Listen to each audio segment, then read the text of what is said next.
David Sandler was a fascinating guy. Back in 1966, he was struggling as a young salesperson. He was applying what he'd been trained to do, but wasn't having much success closing deals. He was spending too much time making cold calls and presentations to prospects that didn't have the authority or money to become his customers. He decided to take matters in his own hands and try a radically different new approach. It went against everything he had been taught, and it worked. Really, really well. Sandler started making what he called verbal contracts with his prospects and created an entire selling system designed to take back control of the sales process from the customer. To this day, his approach is being used by tens of thousands of companies around the world, and because it was founded on basic principles of psychology, it works just as well today as it did in 1966. Let's dig into the Sandler Training 7-step system for successful selling. Strategies to help you in each of the 7 steps. Before we get into the 7 steps, there are some Sandler concepts that will help you be more effective in each of them. Dummying up. The first one is the technique of dummying up. The idea is that the most successful salespeople will look and act an awful lot like the people who are just starting out.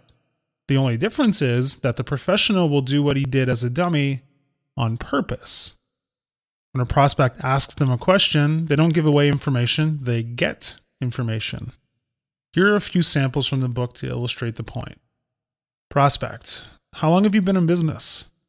Salesperson: that's an interesting question. You must have asked that for a reason. Prospect: is it guaranteed? Salesperson: supposing I said it was, what happens next? Supposing I said it wasn't. Prospect: it's more than we want to spend. Salesperson: that's not unusual. Off the record, how much were you hoping it would be? The prospect replies with a number. Reversing. A related but different technique is reversing, where you ask your prospects questions instead of giving them answers. There are a number of reasons you'll want to do this, but most importantly, your job is to get the prospect to do most of the talking. You'll keep the prospect engaged, and it gives you time to get the prospect emotionally involved. On top of that, you'll gain credibility in the eyes of the prospect because you'll be getting to the heart of their issues. And finally, negative reverse selling. As Sandler points out, people love to buy, but they hate to be sold. The professional salesperson understands this and lets their prospects close themselves through negative reverse selling. He uses the metaphor of fishing to explain. When an amateur fisherman gets a nibble on the line, they start reeling furiously. The professional fisherman lets out a little more line, giving the fish the time and ability to set the hook firmly in their mouth. It's counterintuitive, but it works. Here's an example. Prospect: I think I like what you're saying. Salesperson: interesting. Based on what you've been saying up until now, I would not have guessed you had an interest in my product. What did I miss? Prospect: maybe you missed how I see your product solving my problem. Salesperson: great, but I'm still a little confused. Could you tell me more specifically how you see the fit? Prospect: sure, I'll use it by... Now let's move on to the 7 steps you can use to start closing more deals. Step number 1, establish rapport. The short version of bonding and rapport is simple. Always make the prospect or customer feel more okay than you feel. The easiest way to do this is to make yourself not okay on purpose. Using dummy up phrases like, I don't understand, or what do you mean exactly, is a good start. Make sure you don't appear to have the answers at your fingertips even if you do. Don't use buzzwords and allow your prospects to know it all. Again, this is counterintuitive advice, but as Sandler points out, selling is not about getting your okayness needs met. It's about closing the sale. And as weird as it might sound, this technique really works.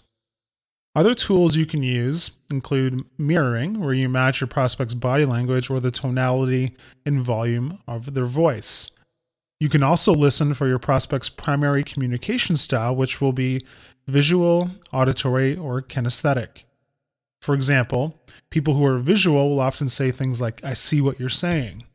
People who are auditory will say things like, I hear what you're saying, and so on. Step number 2, establish an upfront contract.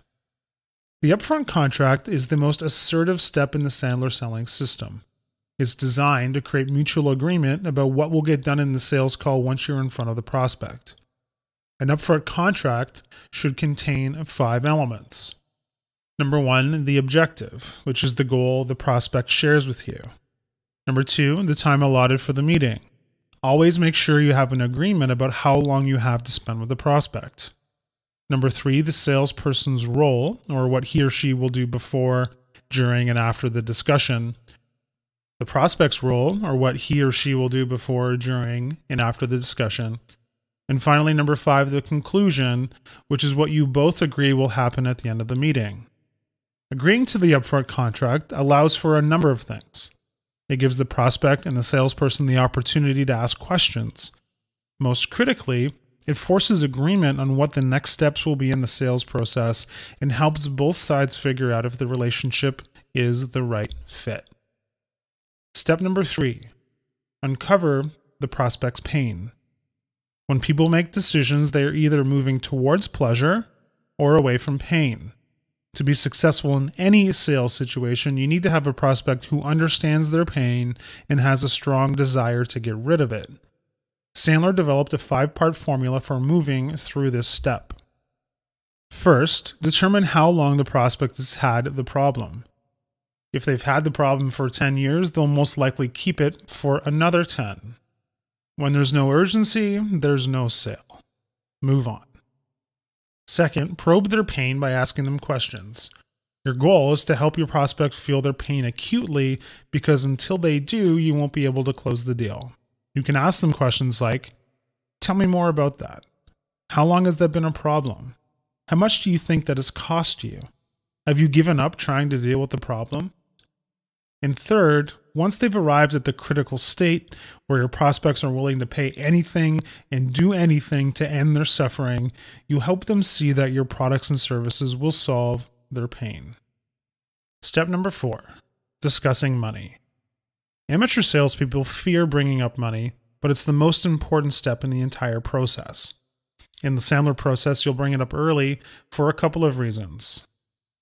First, if there's one point in the process where they'll be most likely to pay whatever it takes to get rid of the problem, it's right after you've made their pain vivid in their mind. Second, if they don't have the money required to pay to get rid of their pain, the time to uncover that is now, before you invest more of your time and effort into closing them. A good opening line to start this conversation might go something like this. Mr. Smith, do you have a budget set aside for this? Would you mind sharing it with me in round numbers? Or like this. Mr. Smith, assuming we have a fit between your problem and what I'm offering, the investment in my product is going to run between $4,000 and $5,000. Is that going to be a problem? They will typically respond in one of 3 ways. If they tell you yes, they'll most likely share their exact budget with you. But it's more likely they'll tell you that they don't have a budget, even if they do. You'll respond by saying something like, that's not unusual. How do you plan to make this investment? Lastly, they might be honest with you and tell you that they don't want to share it. In that case, you'll respond by bracketing the prospect by giving them a range of potential investments they can make with you. You'll say something like, off the record, should we address the 3 to 9 range, or should we go for the 9 to 20 range? Step number 5. Deal with decision makers. Of course, somebody at your prospect's company controls the money and makes the final decision. Your job at this point is to figure out who that is. Pro tip here. Titles are no indication of decision-making ability, so assuming it's the person you're talking to is the wrong approach. To truly understand your prospect's decision-making process, you should take the news story approach. What? What does the process involve? What are the specific steps? What specifically will the decision maker be listening for? When? By when does the prospect want or need to complete the purchase? When must the decision be made in order to meet any implementation or delivery deadlines? How? How will the ultimate decision be made? Where in the organization are the decisions made? Where geographically are the decisions made? Who? Who is involved in the decision-making process, and what is each person's role? Who can influence the decision? Who has final buying authority, and who has veto power? And finally, why?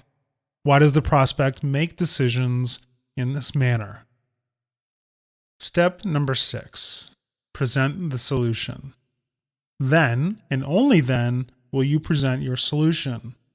When you make your presentation, you'll begin by reviewing all the conclusions you reach with the prospect, including the agreements you made on pain, budget, and the decision-making process. Next, you'll move into the features and benefits of your product or service with a focus on how those can solve your prospect's pain, the only thing they truly care about. Don't ramble on, and only say what you need to in order to demonstrate that you are removing their pain. You'll go through how to get rid of each one of the pain points separately. Once you get rid of the first pain, pause and ask whether they are 100% comfortable that your service will remove their pain. Then you can move on to the second pain point. Then, either at the end of the second or third pain point, pause and use the thermometer technique to measure the degree to which they are already sold. You'll say something like, "We've covered a lot of ground so far. On a scale from 0 to 10, with 0 meaning you have no interest in my service, and 10 meaning you have already decided to buy my service, where are you?" If they choose as 10, stop right there and close the sale. If they choose less than a 6, there's a problem that you'll need to address. You'll ask them something like, "Based on what you've told me so far, I don't understand why you say you're a 4. Can you help me understand?" It's most likely that they'll give you an answer somewhere between a 6 and a 9. In this case, you'll ask them what it will take to get to a 10. Then, show them whatever it is they've asked to see, and nothing more. Once they're at a 10, you finish the deal by asking this simple question: "What would you like me to do now?" And finally, we're on to step number 7, reinforce the sale. As Sandler says to begin this last step, the sale is closed when the money is in your bank account. Just because you walked out the door with an agreement to buy doesn't mean that's going to happen. At this point, buyer's remorse might creep up and the prospect could cancel the order even after the contract or purchase order is signed. One of the things you can do to lower the chance of that happening is to address it directly through the use of a third-party story. You'll relate a previous incident where a buyer backed out and ask for an agreement from your prospect that it won't happen in this case. This will make it much harder for the prospect to back out because people have a tendency to act consistently with how they say they were going to act. So in conclusion, there you have it, the 7 steps to closing the deal the Sandler way. Just remember, even though you'll be a master of this process, being a dummy and asking a lot of questions are your best friends in the sales process. Use those 2 things liberally, along with the 7 steps, and you'll be well on your way to closing more deals than you ever have before. Hi, I'm Rhonda, and this is an exclusive audiobook video recorded for the Audiobook Master channel. Enjoy your audiobook and have fun learning. Don't forget to subscribe and hit the notification button so you'll get updated on our next upload. If you liked the video, give us a thumbs up and say your thoughts about the book we just covered. Do you want to listen to a summary or review of a book that we haven't covered in the past? Say it in the comments below or send us a message. Don't forget to check our other uploads. Enjoy listening!